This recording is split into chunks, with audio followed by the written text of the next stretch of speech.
Francisco Franco was one of the most enigmatic dictators in European history. Even today, Spain still shoulders the burden of his dark legacy. The impact of his regime is tremendous to this day. A bloody civil war made him supreme leader. He then used every available means to retain power. He saw himself as the savior of Spain. Franco did not want to relinquish power. He clung to it to the very end.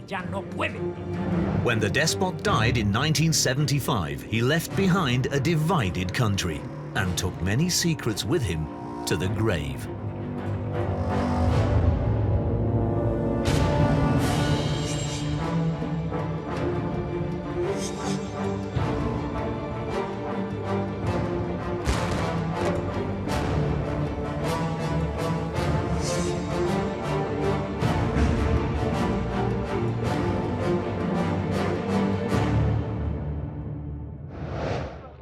After the Second World War, Franco, an admirer of Adolf Hitler, had to look for new partners. But they had their own specific interest in Spain. The Caudillo's regime adapted to the global situation, and in doing so, came under pressure internally. The dictator had grown old. The question of a successor was an issue he dealt with personally. But the young king, by the grace of Franco, had his own plans for Spain's future.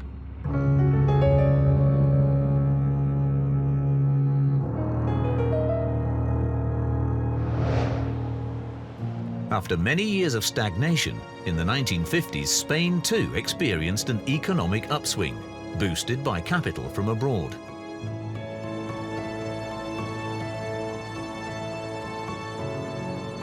Franco's foreign policy successes opened up new perspectives and cemented his grip on power.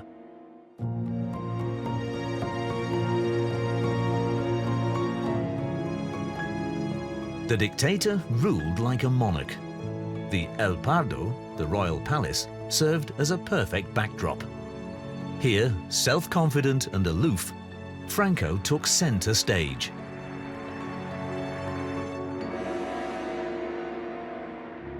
Much to the annoyance of the Spanish royal house. In the unrest that preceded the Civil War, King Alfonso XIII had gone into exile. Since the king's death, Alfonso's son Juan had laid claim to the throne. From his residence in Portugal, he insisted that Franco keep an old promise and re-establish the monarchy. Franco never intended to restore the monarchy because it would have diminished his own power.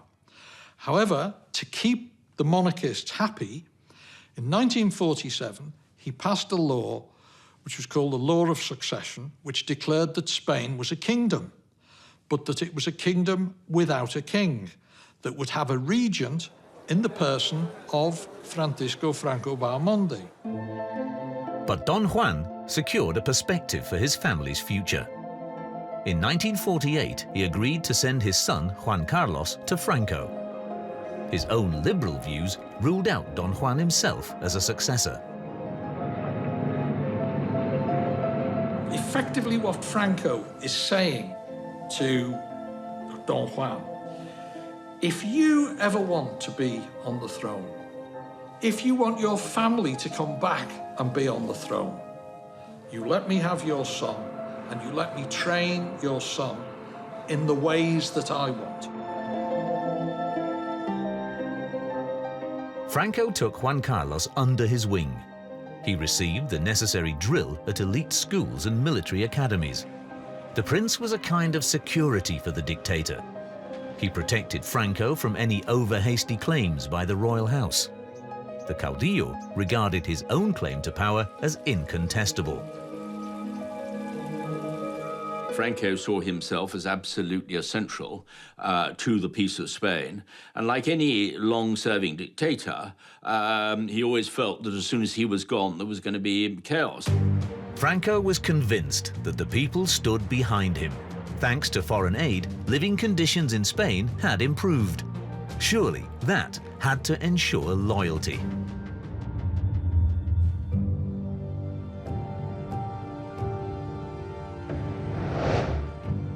But Spanish society was changing.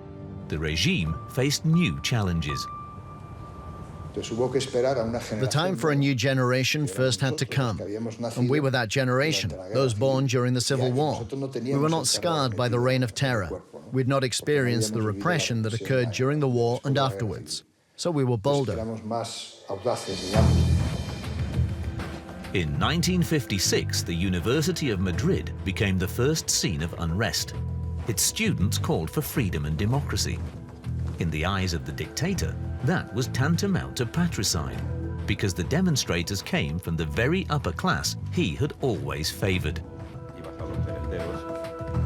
The parents were loyal followers of Franco, but their offspring were suddenly protesting. We wanted democratization, democratic parties and so on. We didn't have any concrete concept. We just wanted a normal democratic country like France, post-war Germany and Italy.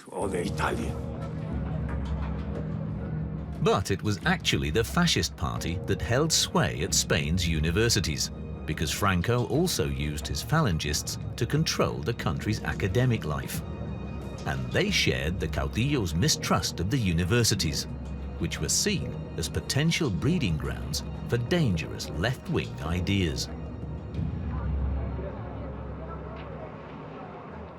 The student protests in Madrid had to be ended as quickly as possible, if necessary, by force.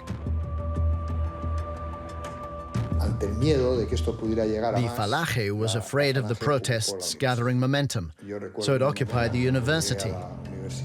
When I arrived, it was full of armed phalangists in uniform. They'd taken over the entire university.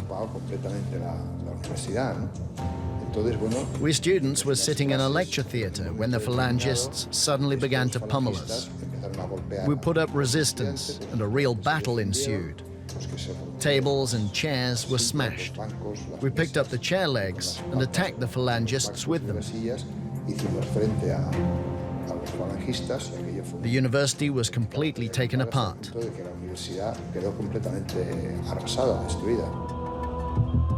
The resistance could not be stifled from one day to the next. At the universities, camps once hostile to one another now formed a broad alliance against Franco.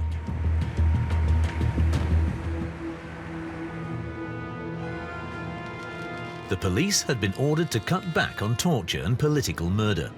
This gave the workers more and more courage to resist. Franco's inflationary policies were having a dramatic impact on ordinary Spanish people. Prices were rising day by day, but wages remained static. In 1956, workers in several industrial centers downed tools. The regime was beginning to feel the anger of the masses. Luis Romero experienced the start of the protests as a farm laborer in Andalusia. Like many others, he hoped to find better working conditions in Barcelona. In the 1950s, farm laborers gradually began to mobilize. Now everyone wanted to earn at least a certain amount of money, not just for the cash itself, but out of pure necessity.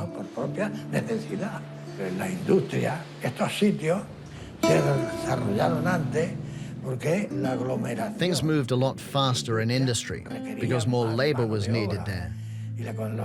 So lots of workers came together. In a factory, it was much easier for us to protest and make demands of all kinds.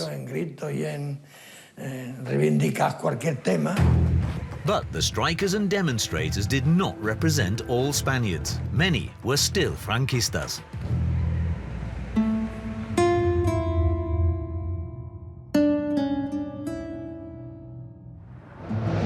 "20 years of war and despotism had left deep scars. Millions of Spaniards had come to terms with the regime. They did not believe that the dictatorship would end all that quickly.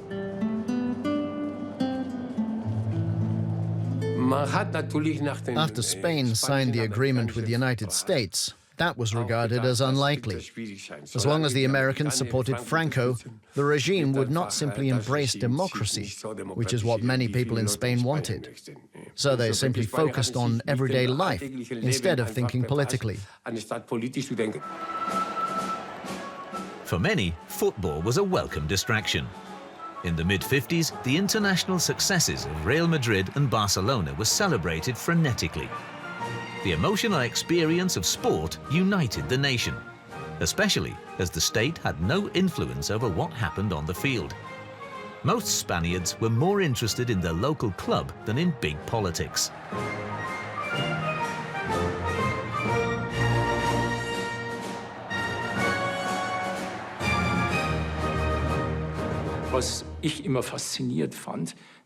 What always fascinated me was that no matter what part of Spain you were in, everyone told you that the most important thing in a man's life was to become president of the local football club. Franco's propaganda machine quickly realized the potential that presented itself and sought close relations with Spain's top clubs. Their triumphs were to be Franco's triumphs, success in which the caudillo could bask. Football is popular worldwide, and the dictatorship also used the sport to polish its image abroad.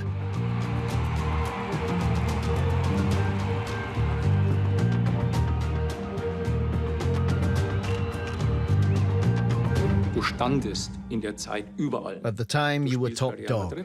You played for Real Madrid. You were league champions. You're the best, they said, the greatest. After all, we represented Real Madrid, and whether you were a foreigner or not, you also represented Spain.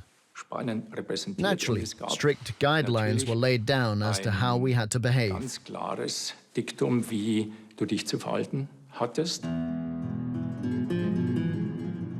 But in the long run, the impressive triumphs on the pitch could not mask the economic problems.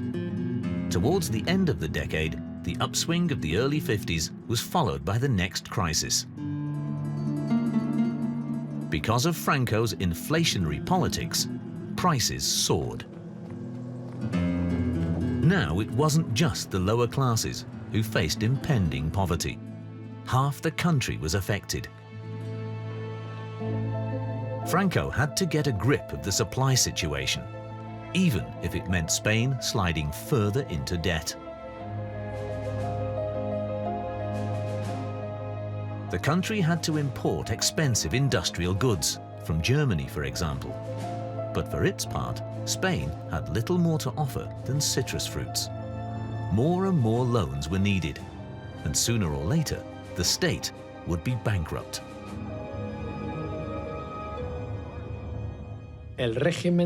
The regime noticed that it had to do something, not because of the unbridled inflation, but because it had no foreign exchange. It had medium-term debts. We're talking about 5 years. Spain had no way of securing foreign exchange, and there was no alternative. Pursuing self-sufficiency with the Falange was out of the question. Franco was in deep trouble. If his dictatorship was to survive, he had to allow reforms.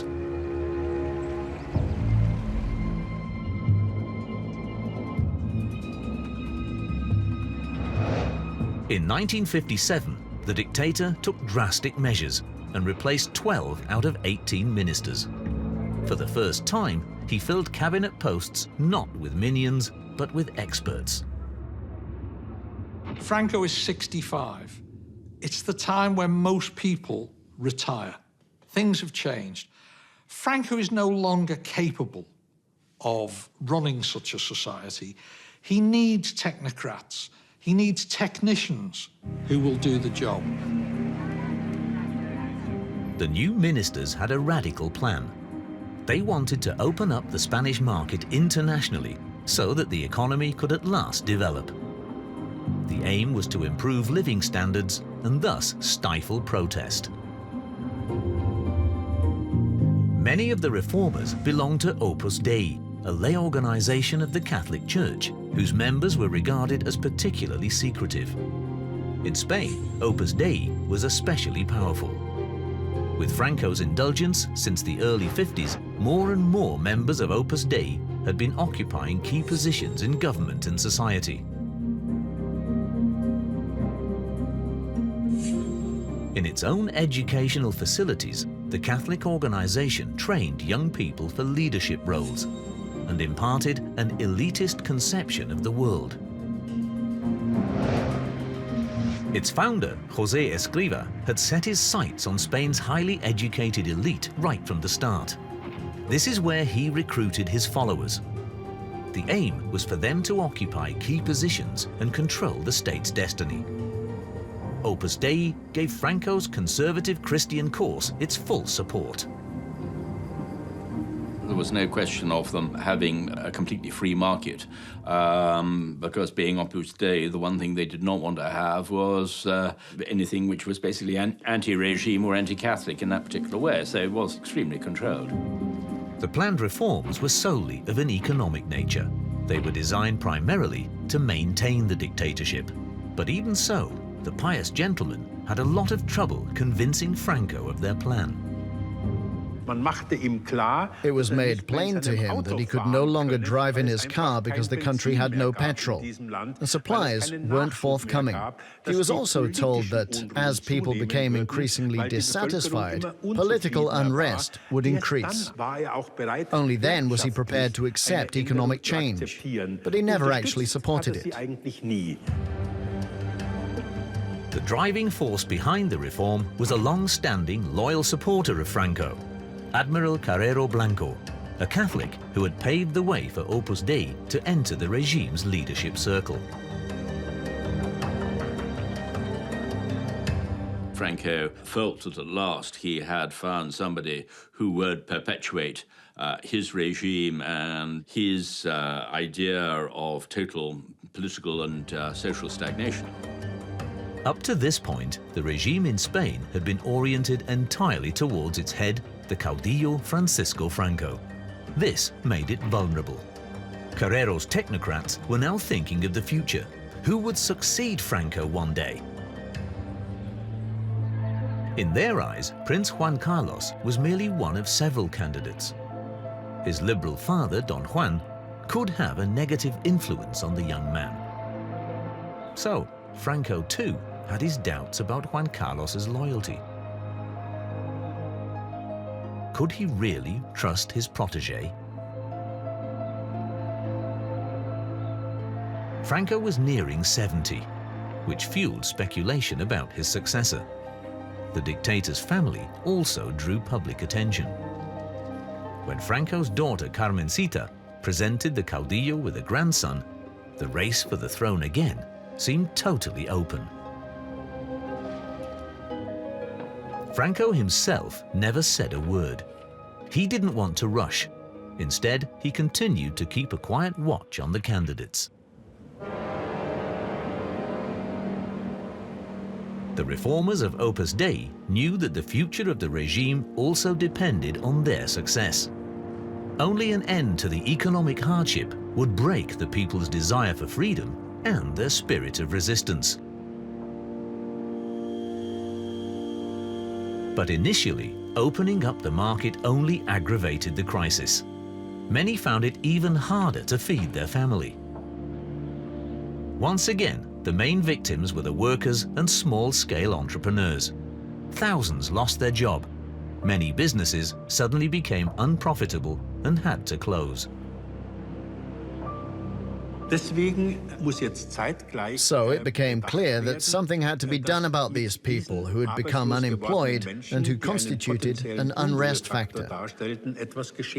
And as historical coincidence would have it, this was a time when the rest of Europe was experiencing an economic upswing.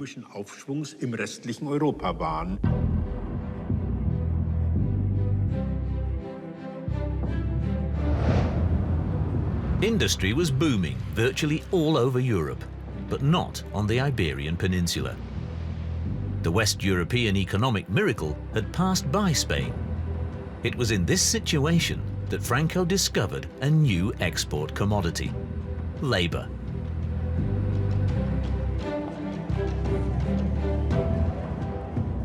The main destination countries for Spanish work immigrants were Switzerland, West Germany, and France. Great Britain and the Benelux countries also accepted guest workers from Spain. In the 1960s, nearly 1.5 million Spaniards left their homeland, a historic peak. At first, West Germany reacted cautiously to inquiries from Franco's state, placing more faith instead in workers from Italy. It was not until the early 80s that the government in Bonn also concluded a labor recruitment agreement with Madrid.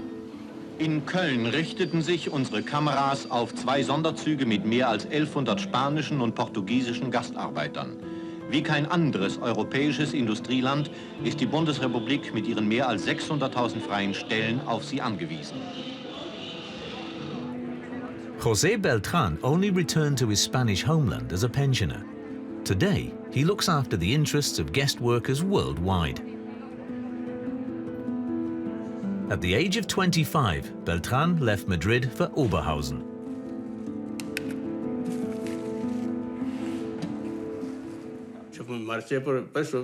I left to see a different world and to have more opportunities. Here I was badly off. I'd never have been able to own a car. I had no money, and there were no cars anyway.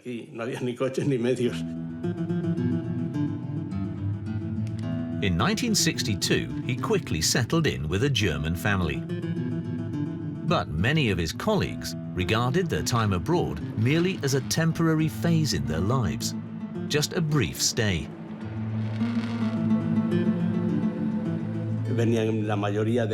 Most of them came from villages in the Extremadura or Andalusia.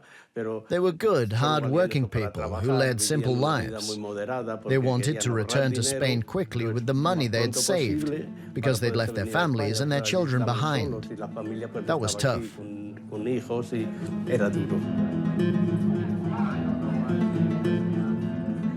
Most of the guest workers had hardly any contact with German society.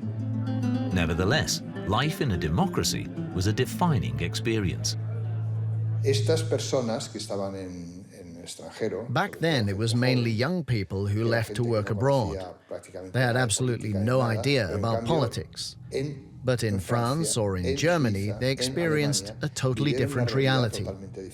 There were trade unions and political parties. They became members of the CGT, for instance.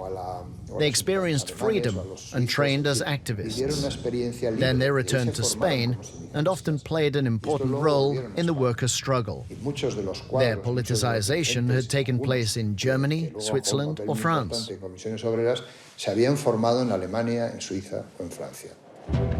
The money from guest workers was extremely welcome in Franco's Spain. But their experience of the freedoms of the West could prove dangerous. Franco placed his faith in patriotism.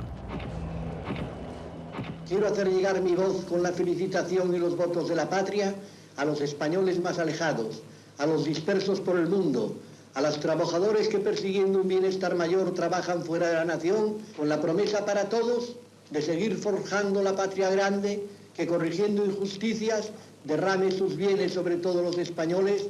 Para todos, el abrazo de la patria y el mío personal. In order to bind the guest workers to their homeland, holiday trips to Spain were offered, along with lots of small presents. The Spanish government sent show groups, on Christmas Eve, for example, to places in Germany where lots of Spanish people lived. It was like a small Spanish celebration. They did it to ingratiate themselves with the Spanish guest workers, who sent a lot of money home, and in doing so helped Spain out of its economic crisis.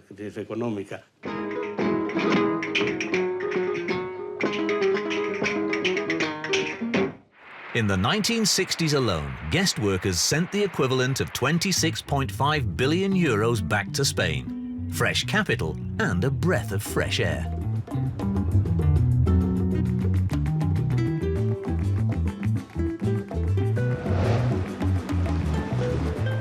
The end of protectionism at last paid off. Spain received more loans from abroad and also achieved greater revenues itself.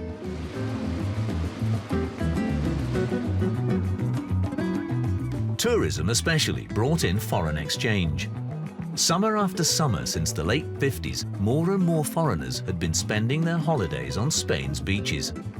tourism had become far and away the most important growth sector.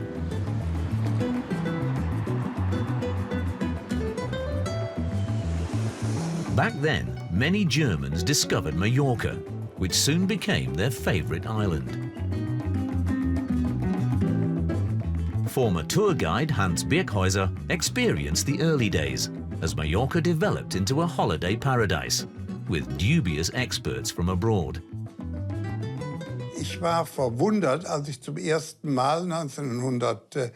When I came to Mallorca for the first time in 1956, I was amazed to hear not Spanish, English or French being spoken, but Flemish.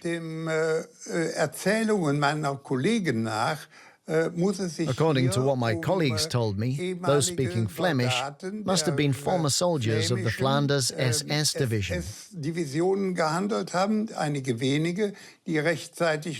few of them who had fled to Spain in good time before the end of the war had opened an agency which functioned so efficiently and reliably that the Spaniards could only learn from it.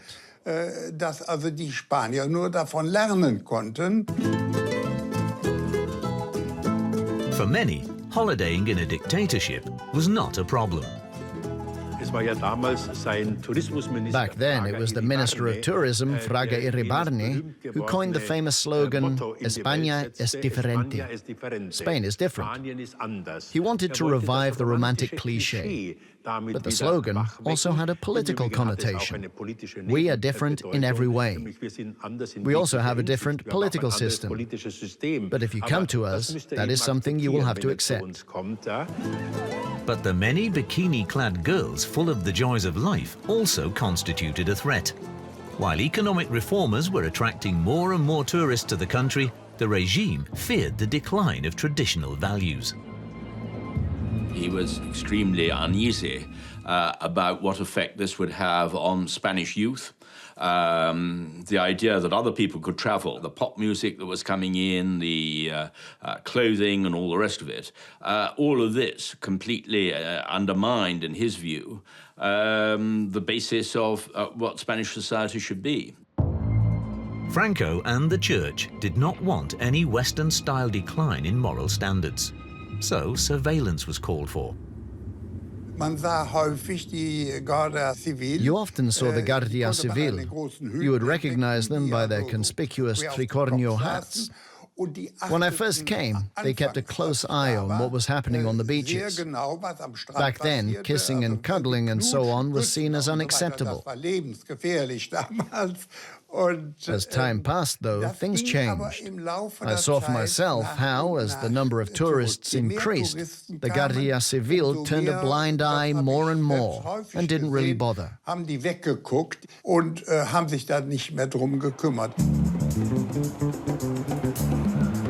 Tourists were into sun and fun. Hardly anyone was interested in Franco's prisons. Jeder zweite deutsche Flugtourist hat oder hatte in diesem Sommer ein Ticket für Mallorca in der Tasche. An manchen Tagen bringen annähernd 100 Charter- oder Linienmaschinen 10.000 Touristen auf die Sonneninsel. Thanks to inexpensive package offers, more and more holidaymakers could afford to fly to the Mediterranean. By 1960, the annual number of tourists had already reached 6 million. And the boom continued. With hotel capacities on the Mediterranean stretched, the government had to react. The following year broke all records. By 1975, the number of tourists had increased fivefold to 30 million a year.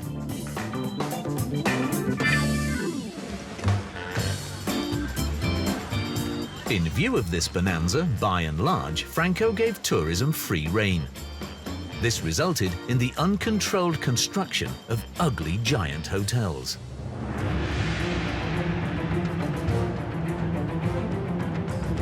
Many Spanish people were far from happy at their coasts being concreted over. But the tourist invasion also played a major role in getting the impoverished country back on its feet. The Spanish economy now grew in a way that was unique in the 20th century. Back then, an average economic growth rate of around 7% was achieved, one of the highest worldwide. The Spanish economic miracle had finally arrived. On the roads, the Seat 600 became the symbol of the boom. After years of deprivation, the people were able to breathe a sigh of relief. We've made it. Living standards were rising. I mean, huge building projects took place of very low quality, but people no longer, as in the South, lived in caves, they lived in apartments. Of course, the Franco regime gave all the credit to Franco. This is the benevolent grandfather of his people making Spaniards happy.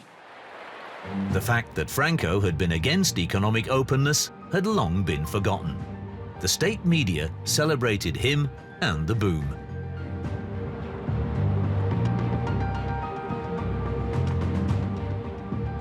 Had the men of Opus Dei achieved their goal?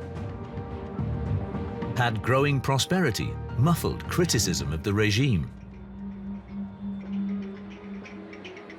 Either way, the aged despot felt untouchable. Now, more and more, Franco was leaving the drudgery of day-to-day politics to his ministers. First and foremost, to Luis Carrero Blanco. As vice president, he had actually been ruling the country since 1967. From that point on, Franco becomes a symbolic head of state. You know, all he does, he obviously spends a lot of time hunting, a lot of time fishing, huge amount of time watching TV. He has 17 televisions. Spanish propaganda kept secret about Franco's excessive TV consumption. Instead, it portrayed his success at hunting and fishing.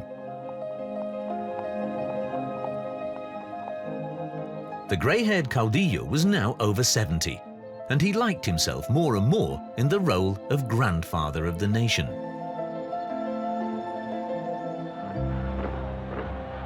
But the facade was crumbling. Many Spaniards could no longer be kept quiet with bread and games, nor through fear of state power. The model of flourishing democracies abroad stirred the desire for freedom more and more. The aging dictator was gradually losing control.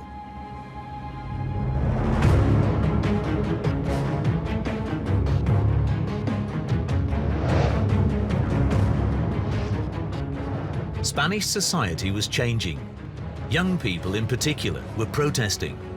Now, it wasn't only economic, but also political reforms they wanted.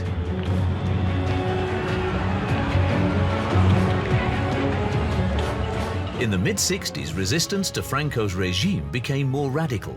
Spain's youth was losing patience. People took to the streets nearly every day. Since the first riots in the mid-50s, protests had never really abated. It was only 10 years later, however, that they developed into a mass movement. At the time, it even encouraged older people to participate and become organized. Many separate organizations emerged. There were citizens' initiatives, as well as political parties covering a wide range of ideologies. In this respect, our fight became visible. The radical actions of the ETA found particular attention. The Basque underground organization had been fighting for years for more self-determination, something Franco had always denied Catalans and Basques. In 1967, ETA carried out its first bomb attacks. They were followed soon after by political murders. ETA, at that particular stage, had a greater logic to it than, of course, it had once democracy arrived. So I don't think people necessarily sympathized with it, but they perhaps had, certainly if they were very much anti-Frankist, they certainly probably had quite a bit more admiration. Trade unions were still banned, but the workers were becoming more of a force.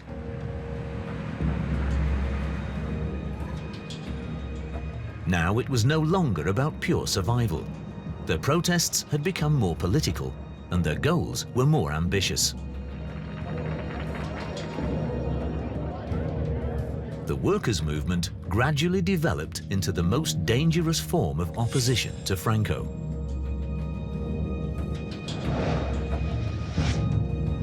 In working-class circles, even the clergy was turning against the regime. Worker priests had long supported strikers, and now bishops were openly criticizing the dictatorship. The fronts were becoming entrenched. Franco even resorted to having priests arrested. But annoying the church was something the dictator could ill afford. Criticism and protests were now coming from all sides.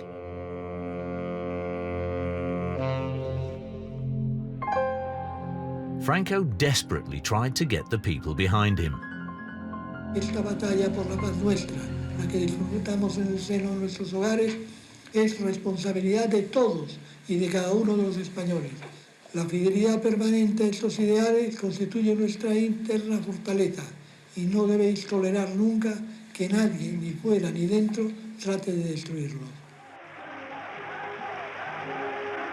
By now, though, conjuring up the old spectres and conspiracy theories only had an impact on inveterate supporters of the dictator.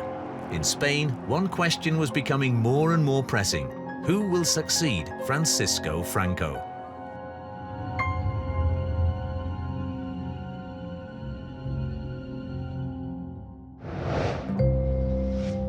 Franco purposely delayed naming a successor in order to restrain the vultures hovering inside and outside his government. Defiantly, he pointed out the longevity of his forefathers. Then, in July 1969, came the long-awaited address. For more than 20 years, the country had speculated about various candidates. Now, the caudillo unveiled his secret and named Juan Carlos as the successor to his throne. He decidido proponerle a la patria como mi sucesor. Spain breathed a sigh of relief. Juan Carlos is king only because Franco has named him. So Franco has broken the legitimacy of the royal line. He's broken the continuity of the royal line.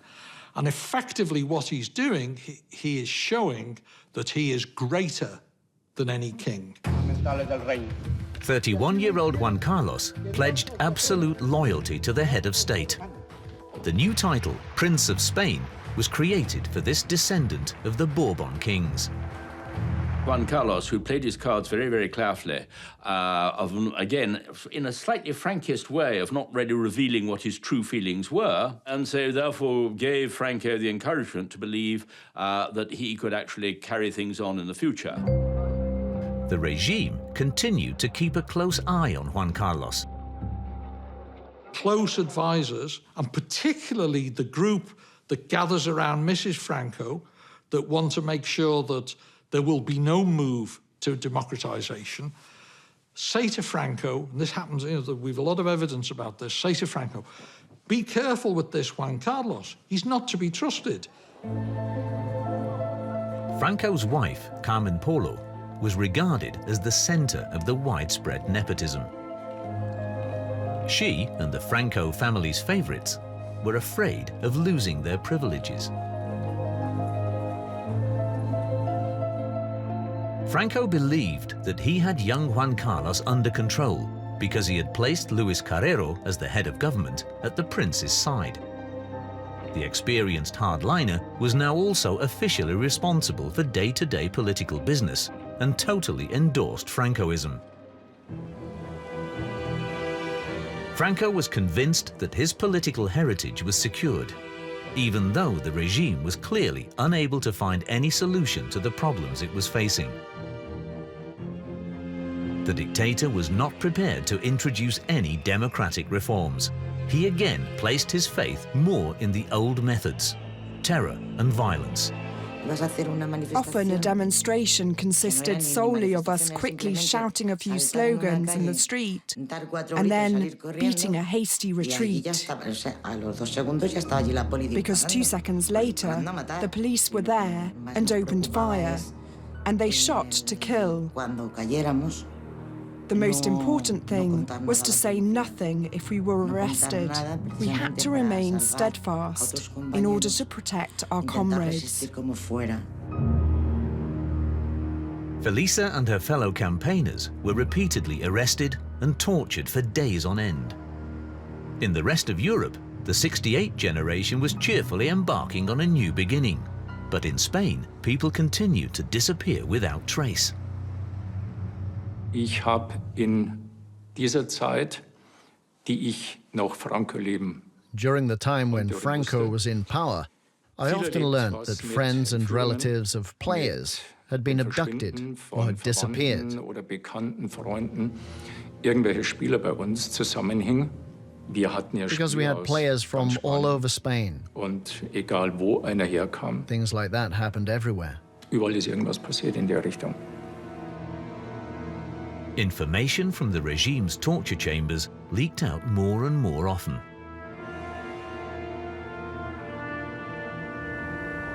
One turning point was the Burgos trial in 1970. 16 ETA fighters stood before a military tribunal. They faced the death penalty. This triggered a wave of protests, not only abroad, but also in Spain itself. Der Prozess von Burgos wirkt sich aus wie ein Katalysator, den sich die Unzufriedenheit kristallisiert, mit der zahllose Spanier, die bisher keineswegs zur Opposition gerechnet werden mussten, die Regierungspolitik der letzten 1,5 Jahre verfolgen. How much longer could the dictatorship survive? The Pyrenees weren't 3,000 meters high, as they are in reality. They were 10,000 meters high. What happened beyond them was always the same. In this respect, Iberia was somewhat despised. Franco was always in power. But the trial in Burgos in 1970 brought the whole issue to the world's attention for the first time. The verdict sparked off worldwide protests. All the accused had been sentenced to death. Franco's violent regime wanted to set an example. But international pressure grew. Even the Pope intervened. A few days later, the caudillo relented and commuted the death sentences.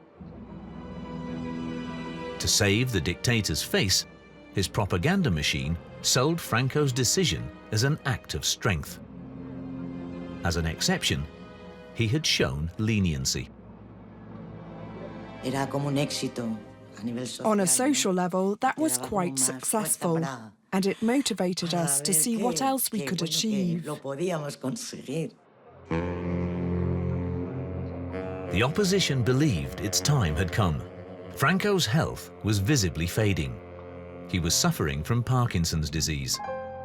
His fragility was now almost impossible to conceal.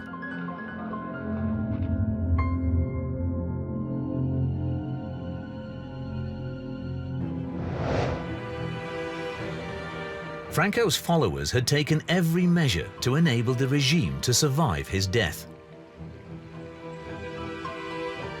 Respecto a la sucesión a la jefatura del Estado, sobre la que tantas maliciosas especulaciones hicieron quienes dudaron de la continuidad de nuestro movimiento, todo ha quedado atado y bien atado.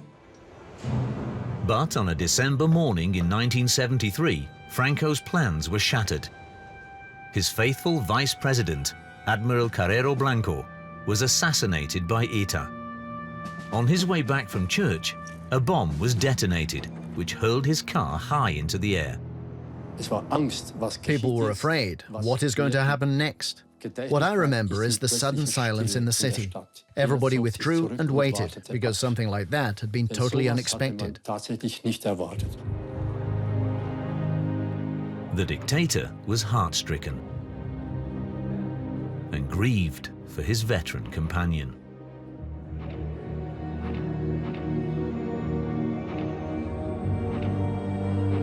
the assassination, I think, probably sort of hastened Franco's death in a way, in a longer term, because I think Franco then started to give up slightly. He realized that sort of things probably weren't going to be quite the same after his death. The power vacuum created by the assassination had to be filled quickly. Franco's wife took control. Ever since their young days, Carmen Polo had been seen as the driving force behind her husband. He rarely took a decision against her will. A name would come up and Franco would say, who's that? And she'd say, oh, for God's sake, Paco, he's the man we made foreign minister. So there is no doubt that she had an immense influence over him. Carmen Polo picked up where the assassinated Carrero Blanco had left off. Her government team guaranteed a tough line, even after Franco's death. With her help, the ultra-conservatives won the internal struggle. Violence against critics of the regime assumed extreme forms. Nevertheless, to the persecuted, a new political dawn seemed within reach. Franco played golf. In 1974, dictatorships ended in 2 other countries, Portugal and Greece. But no reaction was forthcoming from Spain's dictator. No reforms, no abdication. Ging über den Golfplatz. He played golf. At least once a day, he would wave down from his balcony and greet someone. Irgendjemand begrüßt. Jeden Tag. He was always present to lull people, and in this way, to gain time. Eben auf diesem Weg zumindest für die Straße und auf der Straße Zeit zu gewinnen. He never considered stepping down or making any significant changes. That gave many people who were depoliticized some peace of mind. Nothing else will happen. Everything will continue as before. At the same time, however, when his illness became manifest, a big question mark arose. People knew something would happen soon, but they didn't know what.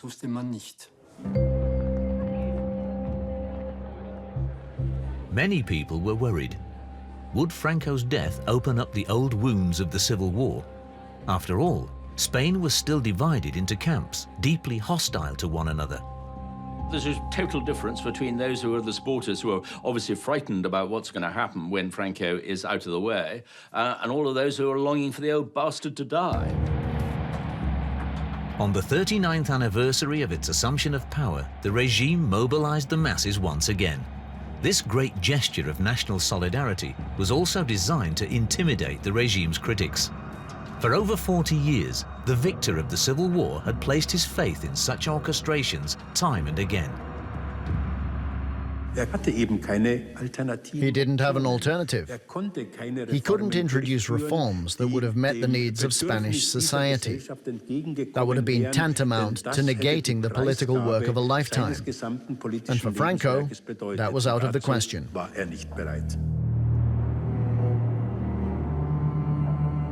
A few weeks later, Franco suffered the first of several heart attacks. The general public followed his slow death practically live. Doctors kept him artificially alive for several weeks, until November the 20th, 1975. Españoles, Franco ha muerto.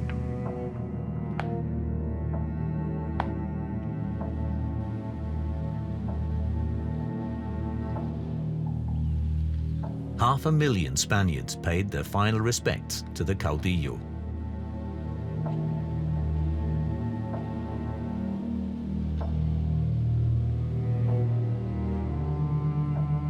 His mortal remains were laid to rest in the Valle de los Caídos, the Valley of the Fallen.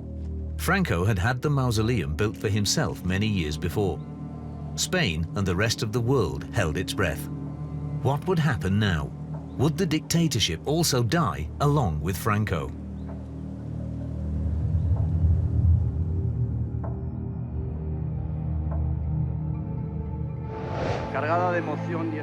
Only 2 days after Franco's death, Juan Carlos was sworn in as the Spanish king and head of state. His most important mission was to find a future for Spain and its divided society.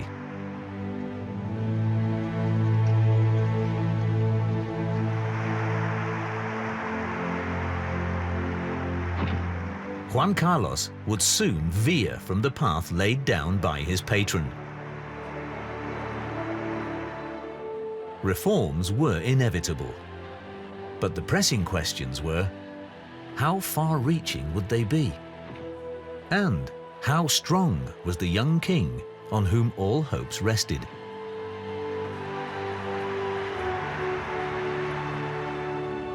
In appointing Adolfo Suárez as the Prime Minister, Juan Carlos took an important figure on board.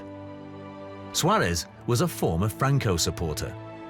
Now, together with the king, step by step, he wanted to tread the path to a modern democracy.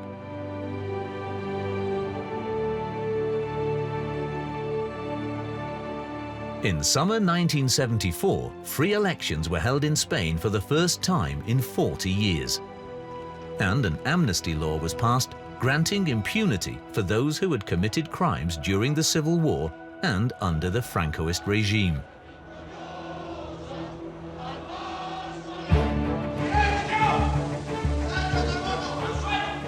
Then, on February the 23rd, 1981, Spain's future suddenly hung by a thread. Right-wing paramilitaries from the army and the Guardia Civil took over parliament in an attempted coup. But in the same night, the king endorsed the democratically elected government. He gave a clear rebuff to the rebels and Franco's political heritage.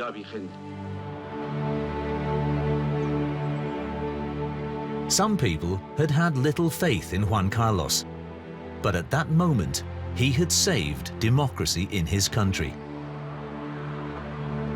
The Spaniards, on the whole, didn't really want to go back to the Spanish Civil War. They wanted to fast forward into the future. And Spain's regeneration, Spain's modernization in such a short space of time, particularly in the 1980s, was an amazing achievement. Under Francisco Franco, Spain had experienced the most difficult epoch in its recent history. The Civil War cost 500,000 lives. In the years that followed, hundreds of thousands more became victims of a reign of terror. Almost 40 years of Franco's dictatorship have left deep scars. Many of the guilty remain silent, while those who suffered are rarely listened to. Reconciliation remains a task for the present and the future.